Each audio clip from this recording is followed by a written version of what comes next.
Hello friends, कैसे हैं आप लोग। मैं डॉक्टर शिवत में वेलकम करना चाहूँगा आप सभी व्यूअर्स का आपके अपने चैनल हेल्थ प्लेटफॉर्म इंडिया पे। आप देख रहे हैं हेल्थ के बाद डॉक्टर शिवत के साथ। फ्रेंड्स, जैसा कि लास्ट वीडियो में हम लोगों ने डायबिटीज़ के ऊपर काफ़ी बातें की थी। बहुत ही ब्रीफ वीडियो था वो।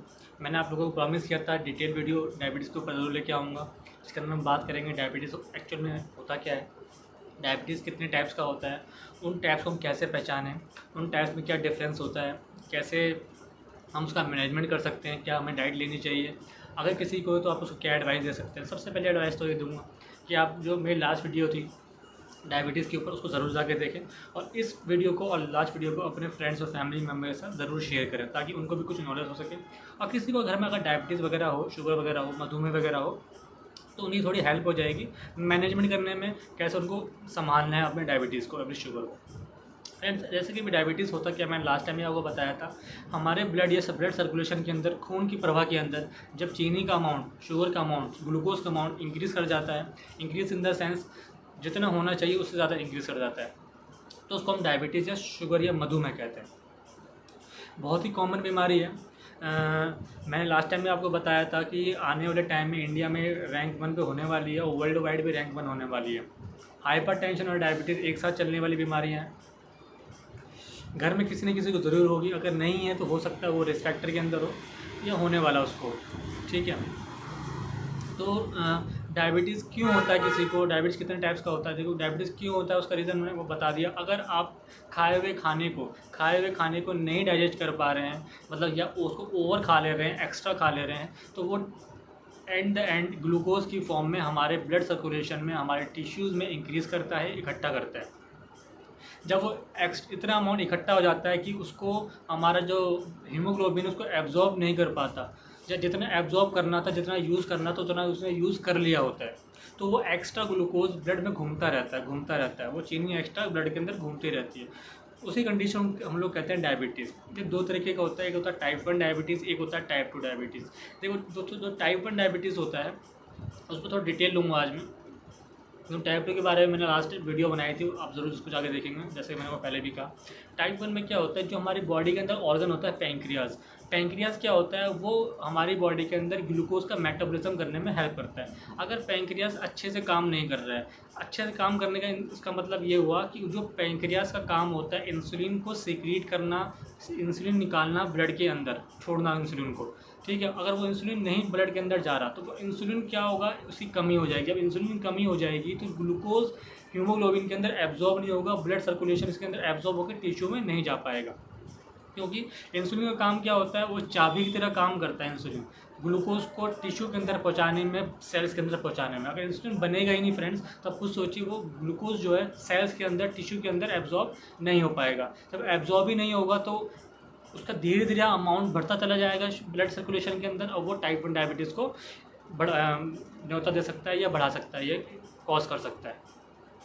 ये तो हो गया टाइप 1। टाइप 2 के अंदर क्या होता है दोस्तों, जैसे मैंने आपको लास्ट वीडियो में बताया था, टाइप 2 डायबिटीज़ के अंदर इंसुलिन बन तो रहा है, सही अमाउंट में बन रहा है, लेकिन आपने ऊपर से इतना ओवरलोड कर लिया शुगर का, या बोले तो कार्बोहाइड्रेट का, क्योंकि कार्बोहाइड्रेट ही मेन सोर्स होता है शुगर का। मैंने आपको लास्ट वीडियो में बताया था कार्बोहाइड्रेट क्या होता है, मेन सोर्स होता है शुगर का। कार्बोहाइड्रेट कहाँ से हमें बॉडी में मिलता है, जिसमें मोटे अनाज है, जैसे कि राइस हो गया, चने हो गए, मोटी बड़ी बड़ी दालें हो गई, राजमा हो गया, ठीक है, रोटी हो गया, रोटी तो मेन सोर्स है, गेहूँ, ये कार्बोहाइड्रेट का मेन सोर्स होता है, जिससे glucose at the and digestion होने के बाद बनता है। अगर वो उसका आप ओवरलोड कर लोगे, ओवरलोड मतलब उसको खा तो रहे हो लेकिन इतना आपने उसको यूज़ नहीं कर पाए, उतना आपने वर्कआउट नहीं किया, उतना आपने एनर्जी कंजप्शन नहीं किया, क्योंकि वो फिर वो एक्स्ट्रा ग्लूकोज की फॉर्म में इकट्ठा हो जाता है। अब सोचो, अगर ये ग्लूकोज हमारी बॉडी में इकट्ठा हो रहा है, चाहे टाइप 1 की वजह से हो रहा हो, चाहे टाइप 2 की वजह से हो रहा हो, तो दोनों ही केस में क्या ग्लूकोज का अमाउंट इंक्रीज़ कर रहा है, तो जो चीनी हमारे सर्कुलेशन में घूमेगी, ब्लड में घूमेगी, तो ब्लड को क्या करेगी, वो थिक करेगी, भारी करेगी। वो सोचिए किसी पानी में चीनी डाल दीजिए, उसको घोल दीजिए, उसकी जो डेंसिटी है, उसकी जो विस्कोसिटी वो इंक्रीज़ कर जाएगी। जब विस्कोसिटी या गाढ़ापन इंक्रीज़ करेगा तो जो ब्लड सर्कुलेशन की स्पीड होती है ब्लड वेसल्स के अंदर, रक्त की जो प्रवाह होती है वो डिक्रीज़ कर जाएगी, स्लो हो जाएगी। तो हमारे हार्ट को ज़्यादा पावर लगानी पड़ेगी, ज़्यादा एक्सरसाइज करनी पड़ेगी उस ब्लड को सर्कुलेट कराने के लिए। तो पॉसिबिलिटी है लॉन्ग टर्म में किसी को शुगर बढ़ती है तो हार्ट की प्रॉब्लम्स इंक्रीज़ करने के चांसेस बढ़ जाते हैं। एक तो कॉम्प्लिकेशन इसकी ये सिम्टम्स ये है कि पाल्पिटेशंस होंगी, सांस फूलेगी, सांस लेने में दिक्कत होगी, हार्ट बीट तेज़ हो जाती है, रात में नींद किसी किसी को नहीं आती है।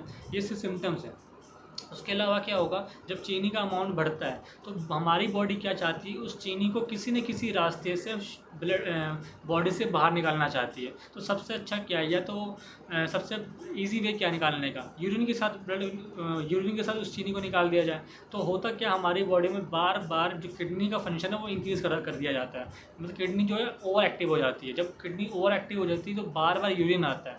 देखिए बहुत ही मोस्ट कॉमन कंप्लेंट होती है डायबिटिक पेशेंट की कि मुझे बार बार यूरिन हो रहा है। रात में यूरिन जो है वो इंक्रीज़ कर जाता है, शाम के टाइम रात यूरिन का जो अमाउंट है वो इंक्रीज़ कर जाता है, बार बार यूरिन होने का उसको फीलिंग होती है। और यूरिन हो क्यों रहा है, ताकि हमारी बॉडी चाहती है जो एक्स्ट्रा शुगर है वो यूरिन की फॉर्म में बाहर निकल जाए। चलिए कुछ तो शुगर यूरिन फॉर्म में चलो वो बाहर निकालती जा रही है बार बार, फिर भी शुगर बहुत सारा बचा हुआ है। तो और बचे शुगर और कहाँ इकट्ठा करेगी, बचा हुआ शुगर जो है ग्लूकोज जो है वो हमारा जो बॉडी का लीवर होता है, वो लीवर हमारे एक्स्ट्रा शुगर को कन्वर्ट कर जाता है फैट के अंदर। जो शुगर यूज़ होनी थी वो यूज़ हो गई, अब जो शुगर एक्स्ट्रा है वो कन्वर्ट कैसे हो जाएगी, फैट के अंदर। तो आप देखेंगे जो डायबिटिक पेशेंट होते हैं उनमें जो वेट गेन होता है बहुत तेज़ी से करता है।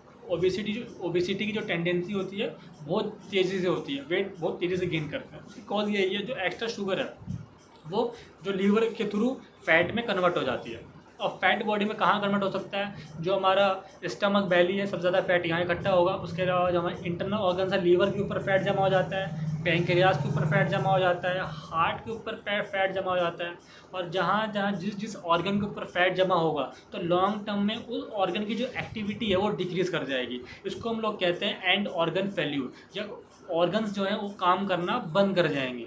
एक तो फैट जमा हो रहा है, दूसरा उस ऑर्गन के अंदर जो कैपिलरीज होती हैं, पतली पतली जो नसें होती हैं जिसमें ब्लड सप्लाई होती है, जब जो चीनी है ब्लड के अंदर जाएगा तो उसकी जो स्पीड होती है ऑर्गन को सप्लाई ब्लड की वो डिक्रीज़ कर जाएगी, तब भी ऑर्गन फेल्यूर के चांसेस बढ़ जाते हैं। तो ये भी एक कॉम्प्लिकेशन होती है kidney failure, heart failure, liver failure, एक क्रॉनिक डायबिटीज़ के पेशेंट के अंदर। उसके अलावा फ्रेंड्स अगर मैं बात करूं एक डायबिटीज़ के पेशेंट को क्या क्या प्रॉब्लम और हो सकती है, तो स्किन प्रॉब्लम मैंने आपको लास्ट टाइम ही बताया था। अगर किसी कहीं पे आप चीनी की अगर बात शुगर की बात करते हो तो कोई भी बैक्टीरिया इन्फेक्शन हो, फंगस हो, कोई भी पैथोजन हो, उसको चीनी बहुत पसंद है, मीठा बहुत पसंद है, क्योंकि उसको एनर्जी का सोर्स होता है। अगर उसको चीनी ब्लड के अंदर मिलेगी तो बार बार हमारी बॉडी में इन्फेक्शन के चांसेस बढ़ जाते हैं। तो आपने देखा होगा डायबिटिक पेशेंट को बार बार जुकाम, खांसी, बुखार लगा रहता है, बार बार उसको यूरिन में इन्फेक्शन लगा रहता है, इसको यूटीआई कहते हैं, यूरिन ट्रैक्ट इन्फेक्शन कहते हैं। उसके अलावा डायबिटिक पेशेंट को एक बहुत ही बेकार कॉम्प्लिकेशन होती है, बहुत ही डेंजरस कॉम्प्लिकेशन होती है डायबिटिक फुट। मतलब हल्का सा कभी पैर में मान लो चोट लग गई तो वो चोट इतनी ख़राब हो जाती है, अगर उस पर ध्यान ना दिया जाए, सड़ के वो धीरे धीरे इंक्रीज़ करती चली जाती है और पूरे पैर को सड़ा देती है। उसको डायबिटिक फुट कहते हैं। एट दी एंड इतनी नौबत आ जाती है कि पैर को काटना पड़ जाता है। तो ये तो डेंजर कॉम्प्लिकेशंस है। उसके अलावा आपने सुना होगा कि आँखों की रोशनी धीरे धीरे डिक्रीज़ कर जाती है। देखिए जो हमारी आँखों की रेटिना होती है हमारी बॉडी का सबसे डेलिकेट पार्ट होता है, झिल्ली कहते हैं जिसको, आँखों का पर्दा कहते हैं। वहाँ पे बहुत ही पतली पतली नसें होती हैं, कैपिलरीज होती हैं। अगर ब्लड की सप्लाई के अंदर शुगर का अमाउंट बढ़ेगा तो वो कैपिलरीज के ऊपर प्रेशर डालती हैं। जब कैपिलरीज के ऊपर प्रेशर लॉन्ग टर्म में पड़ेगा तो उसमें डैमेज होने के चांसेस बहुत ज़्यादा बढ़ जाते हैं। इसलिए डायबिटिक की पेशेंट जो होते हैं उनके अंदर जो उनकी जो आँखों की रोशनी है वो धीरे धीरे डिक्रीज़ होते चली जाती है। एट द एंड उनको दिखना बंद ही हो जाता है। इसको डायबिटिक रेटिनोपैथी कहा जाता है नॉर्मल भाषा में।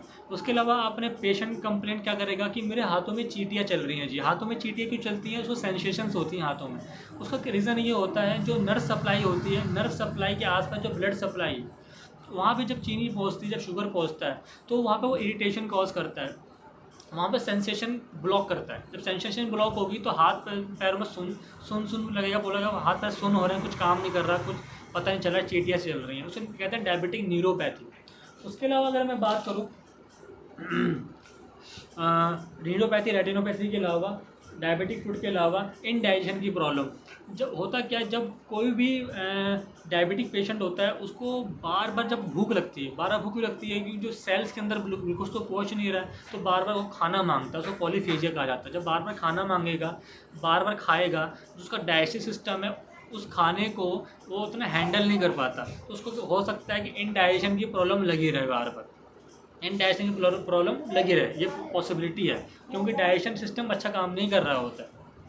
उसके अलावा अगर मैं बात करूँ और सिम्टम क्या सकते हैं, वीकनेस तो रहेगी रहेगी, क्योंकि हमारा शरीर तो भूखा रहेगा, तो वीकनेस रहनी है। बीपी लो हो सकता है इनिशियल स्टेज में, लेकिन लेट स्टेज में क्रॉनिक केस में कभी कभी बीपी इंक्रीज भी कर जाता है। अगर ये तो हो गए दोस्तों सिम्टम, उसके कॉम्प्लिकेशन, उसके कॉज। अगर मैं डायबिटीज़ पेशेंट की ट्रीटमेंट की बात करूँ, तो ट्रीटमेंट के लिए सबसे अच्छा रहेगा आप अपन नियरेस्ट डॉक्टर से बात करें, कंसल्ट करें, चाहे ऑनलाइन चाहे ऑफलाइन, वो ज़्यादा अच्छा आपको बता पाएगा कंडीशन के अनुसार क्या आपको मेडिकेशन लेनी चाहिए, क्या नहीं लेनी चाहिए। लेकिन मोटा मोटी अगर मैं कुछ बताऊँ, आप घर पर क्या कर सकते हैं, घर के ऊपर घर में आप एक्सरसाइज कर सकते हैं, अपनी डाइट मैनेजमेंट कर सकते हैं एज ए ट्रीटमेंट। एक्सरसाइज में 15-20 मिनट सुबह, 15-20 मिनट शाम आप अगर टहल लें तो बहुत ही अच्छा है, उससे भी आपका मेटाबॉलिज्म अच्छा रहेगा, जो खाना पचने की क्षमता है वो इंक्रीज़ कर जाएगी, जो जो ब्लड में शुगर इंक्रीज़ हो रही, चीनी बढ़ रही है, उसका मेटाबॉलिज्म, उसका डाइजेशन ईजी हो जाएगा अगर आप सुबह और शाम नियमित रूप से एक्सरसाइज करते हैं रेगुलर वे से। उसके अलावा आप डाइट में अपना फाइबर इंक्रीज़ करें, कार्बोहाइड्रेट को डिक्रीज़ करें और प्रोटीन को बढ़ाएं। प्रोटीन और फाइबर इंक्रीज़ करना और कार्बोहाइड्रेट को डिक्रीज़ करना अपने डाइट के अंदर। डाइट के ऊपर मैंने थोड़ी अच्छी बातें लास्ट वीडियो में की हुई हैं, आप लास्ट वीडियो ज़रूर जाकर देखें डायबिटीज़ के ऊपर, आपको और अच्छा समझ में आएगा। कुछ परसेंटेज होते हैं, किस खाने में कितना परसेंटेज कार्बोहाइड्रेट होता है, वो सब मैंने बताया हुआ है लास्ट वीडियो में, प्लीज़ आप वो वीडियो ज़रूर जाकर देखें। उसके अलावा मैं कुछ घरेलू नुस्खों की अगर बात करूँ, तो आप हर्ब्स का, नेचुरल हर्ब्स का यूज़ कर सकते हैं। लेकिन हर्ब्स का यूज़, ये आप इतने समझदार होने चाहिए कि केवल हर्ब्स का यूज़ करके आप डायबिटीज़ कंट्रोल नहीं कर सकते। तो आपको मेडिकेशन तो लेनी ही पड़ेगी, लेकिन मेडिकेशन के साथ साथ आप कुछ हर्ब्स याद कर लीजिए, आप उसका यूज़ रेगुलर वे में कर सकते हैं। जैसा कि करेला है, करेले का जूस पी सकते हैं आप लोग, वो अच्छा ब्लड प्योरीफायर भी होता है। और करेला जो होता है वो शुगर के एंटी होता है। देखिए आपको सोचिए, करेला होता है कड़वा और शुगर होता है मीठा। तो करेला आप खाएंगे तो जो कड़वाहट है वो मिठास को क्या करेगी, ब्लड में जाके कम करेगी। तो करेले का जूस, करेले की सब्जी बहुत ही अच्छा फ़ायदा करती है। उसके अलावा पपीते का जूस काफ़ी अच्छा फ़ायदा करता है शुगर को कम करने के लिए। उसके अलावा हम नींबू पानी पी सकते हैं सुबह खाली पेट उठ के, गर्म पानी बिना चीनी का। एक्सरसाइज मैंने बता ही दी है। अगर मैं कुछ मेडिकेशंस की बात करूं हर्बल, तो आप आंवले का जूस पी सकते हैं रेगुलर में, एलोवेरा जूस पी सकते हैं, चाहे तो आंवला एलोवेरा आप मिला के साथ में पिएँ। जामुन का जूस पी सकते हैं, जामुन का फल मिल जाए तो वो खा सकते हैं, आंवले का फल मिल जाए तो वो खा सकते हैं। ये सब कुछ चीज़ें अगर आप रेगुलर वे में उसको इम्प्लीमेंट करते हैं तो डायबिटीज़ आपकी कंट्रोल में रहेगी। लेकिन मैं फिर कहूँगा, ये बस इनफ नहीं हो सकता है डायबिटीज़ के पेशेंट का ट्रीटमेंट करने के लिए, आपको मेडिकेशन लेनी ही पड़ेगी। मेडिकेशन डिपेंड करता है कि आपका शुगर कितना लेवल रह रहा है, कितने दिन से कितना लेवल बना हुआ है, क्या ज़रूरत है, वो डॉक्टर आपको डिसाइड करेगा, आपको डिसाइड नहीं कर सकते। तो प्लीज़ ज़रूर कंसल्ट करें डॉक्टर के साथ अगर आपको डायबिटीज़ वगैरह है तो। आज के लिए इतना बहुत है फ्रेंड्स। नेक्स्ट वीडियो में हम फिर मिलेंगे किसी अच्छे टॉपिक के साथ। जब तब तक के लिए स्टे हेल्दी, स्टे हैप्पी। मिलते हैं नेक्स्ट वीडियो में।